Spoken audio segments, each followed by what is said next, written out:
everybody, it's Sally here. I just wanted to make a quick video for those who couldn't attend the paper sculpture Zoom class that we did yesterday. I just thought I would go over the basics of the activity so that if you want to have a go, you can, or if you did come along and you want to be reminded of anything, then you can do. So to start off, I've just laid out the materials that we used. We have some strips of paper. I'm just using A4 copy paper that I've put into strips. You can use any sort of paper really. Different papers will give you a different effect. If it's thick, it might be a bit more structured, or if it's quite floppy like this, then it'll be a bit more kind of free form. I have some scissors and a Pritt stick, and then this here is my kind of quick example that I did, so you can kind of see what we're going for today. Very simple, like loops and arches and twirls and things like that, but it can be really effective.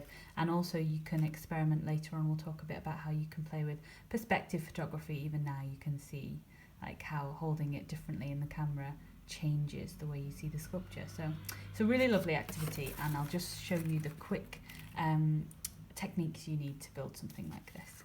And we'll pop this to one side. I have my base, so I've chosen to go for a black base, and I'm going to use white strips of paper.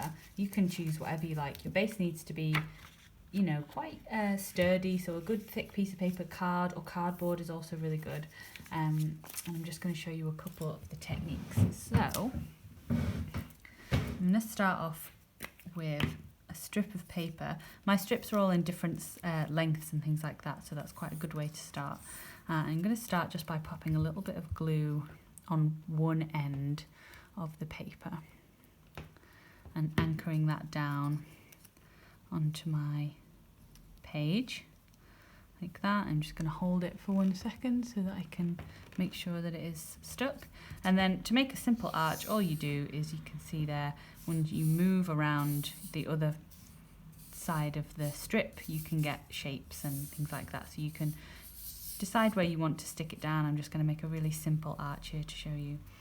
Pop a little bit of glue on the other end and stick it down. And again, just a couple of seconds to make sure that it is stuck down. And you can see that that has made quite a cool arch shape.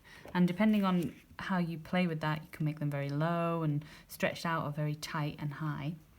And you can play around with repetition. Is a really great way of making really effective paper sculpture. So I'm going to play about with a bit of repetition just now. I'm going to use a longer piece of paper. I think that's longer. And if it's longer, obviously it will create a larger arch. So I'm going to do a quick kind of gradiated shape. So going from a smaller arch to a bigger arch. I'm just going to snip a little bit off the end of my piece of paper to make it slightly shorter, and that means it'll be a little bit more similar to the first one. And again, sticking it down and sticking it down on the other end. The repetition is a great way of building up a sculpture. Just doing the same thing over and over again, but maybe changing the scale or the spacing or anything like that. It can build up to make something really cool quite quickly. And then we're going to go in with one more bit of longer paper in like here.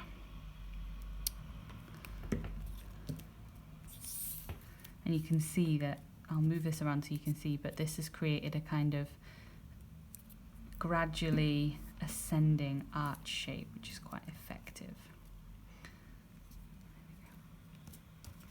So you can see there that I've got this kind of gradually ascending arc. It can be really effective. So that's one simple way of starting to create shapes. And then you can also, starting again with just a little bit of glue on one end, and this time I'm going to put some glue in the middle, roughly. It doesn't matter kind of if you're being exact about it, but a bit of glue in the middle roughly. And I'm going to create some smaller arches this time by gluing this middle section down first, and then I'm going to glue the end section. and just want to hold it in place to make sure that it really does stick. You want to be quite generous with your Pritt stick with this, just in case that it bounces up again. And just, yeah, hold it in place. We had a couple of people struggling with making sure their pieces stayed in place. So good Pritt stick and patience, I can recommend. So there you get this double bounce there. So that can be a really nice effect. And already we're getting quite a cool shape. You can see it from a couple of different angles there. Yeah, so those are some arches. And you can also play with doing things like bending these tabs. Instead of just letting them kind of roll up, you can kind of create a bend in your piece of paper, and you'll see that that makes it a much more wide arch shape. So you can see there that that bend is a bit more exact, and that kind of widens out your arches. I'll bend them all so you can kind of see the difference.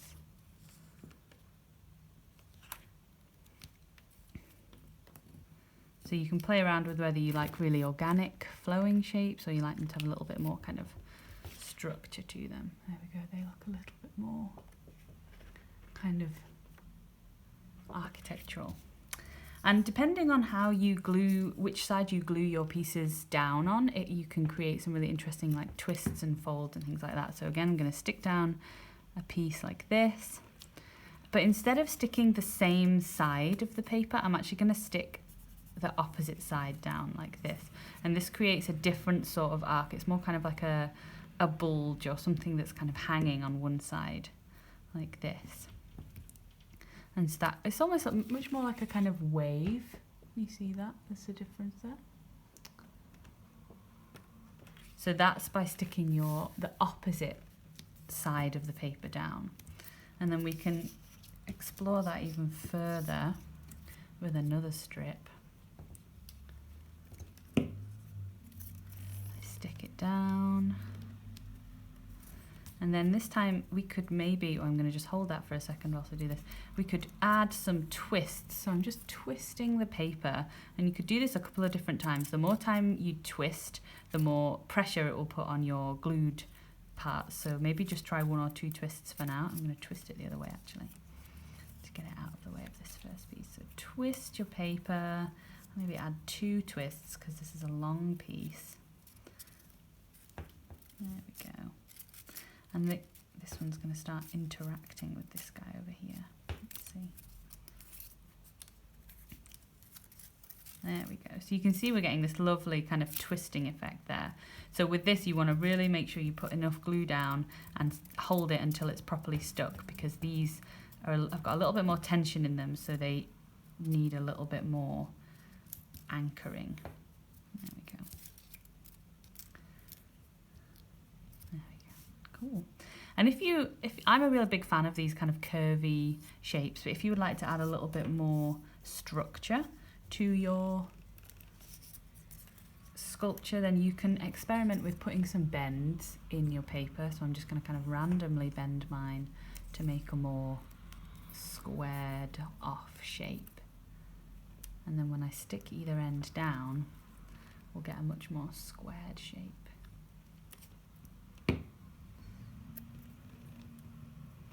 So that, and then here, and it's created a much kind of shorter, sharper shape. You can see that there, and we can even go in and bend these bits to make it even more square. There we go. And you could put as many bends in it as you wanted, to be honest. You could put a bend here, could put a bend here, bend here, and that changes the shape again. So many things you can do with just a few strips of paper. And if you want to add a bit more interest and detail to your strips, you could maybe cut some thicker strips of paper. And as I've done with this one here, what I've done is I've folded it in half, and then I've cut along the folded edge this kind of frilliness here, and that will create slits in the middle of the paper when we open it out, and that kind of creates some more movement, a different texture a little bit more detail. I'm going to open this out just now. And then you can see it's got lots of gaps and things in it. So it's really nice and kind of, I don't know, it kind of looks a bit like a spine or something like that, I think. Also, someone said it looked like, you know, when you used to make those little paper lanterns when you were a kid. Like that. Similar. It's the same technique. But with this, you can use this similarly on your paper sculpture, so you can glue one edge down. And when you move this one around, you twist it or you arch it or anything like that, then the strips will also kind of have a really interesting effect. So I'm gonna hold that bit down. And it just adds this extra bit of detail, and you can kind of poke it and play with it to get it to emphasize a little bit more. Let's see, what can we do? Can we go really extreme? Oh, that's interesting. And a great thing about this is you can just play about with it before you stick anything down and just see what you like and what works for you. I'm going to go for a kind of twisted sticking down bit. And just place it with your fingers first and work out where you want it to be, how you want it to stay down, and where you need to put the glue to make that happen. There we go. So you can see that that's got even more kind of interest, and you can play around with making that fold more defined, or you could even weave into this if you want to get really advanced. So that's just, you can affect the paper in lots of different ways. You could even do something as simple as just scrunching one up and then creating these kind of quite odd crumply shapes. Stick those down. So you can be very precise, you can be extremely not precise, but I would say that the more things you stick down, generally, the more interesting your sculpture might become. But keep having a look at it when you're working. Every now and again, look at it from different angles, kind of maybe even take some photographs, hold it closer to your camera, work out where you like to see it from, maybe through the archway and things like that. And just see if you've decided whether it's done or you want to add more. You can even add things on top of things. So we could add an arc from the top of one of your originals, or from the floor on top of one of your other pieces. So maybe I could make a bridge from here, and then I can add it up onto the top of one of my arcs like this. So build up on top of your work as well. It doesn't have to be just one layer. It can be many layers. See how tall you can get it, see how elaborate you can get it. So like this, starting to get a bit more height onto it as well. And even really simple shapes can be really effective. So things like circles. So I'm just going to chop this bit of paper to be a bit shorter and make a quick circle. So I'm just going to join these two together at the top with a bit of glue. And then you've got this circle shape, and you can add that in. You could maybe add it into some of the shapes you've already got. So I might add it underneath here or underneath here, and adding that adds a little bit of extra detail and a bit of kind of hidden excitement. I'm going to pop mine underneath here. Like that. Oh, my fingers are sticky. So you can see there I've added even more detail into there. So you can really build on these really simple techniques and add on more and more and more onto them. And also weave your pieces of paper in between each other, you know, things can go over and under, and see how that kind of affects the way that things stand and the way that things interact with each other. I'm going to add this thicker piece in. And maybe even changing the angles that you add something in at. So I might add it here, a bit more flat, and then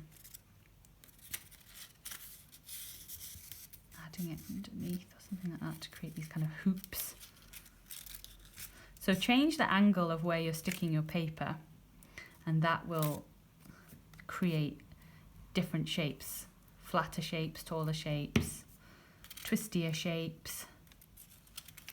I'm going to add mine in like this. And you really can just build it randomly. You don't have to have a plan at all.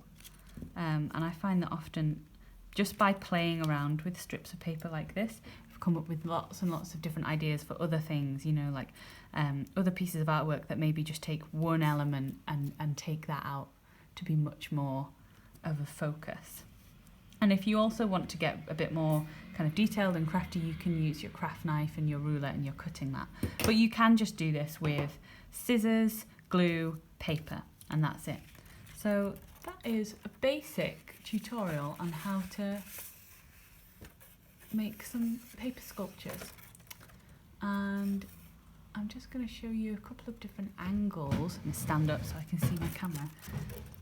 You can see if you get your camera really inside your work, you can get beautiful photos that make these look kind of like landscapes or buildings that you've gone to visit. So have a little play with the photography element of this as well and see if you can get some really interesting photos. I like this one. That is a basic how to make paper sculpture. I hope that's been useful, and if you do make anything or take some great photos of something you make, please do share them because we would love to see them. Alright, bye!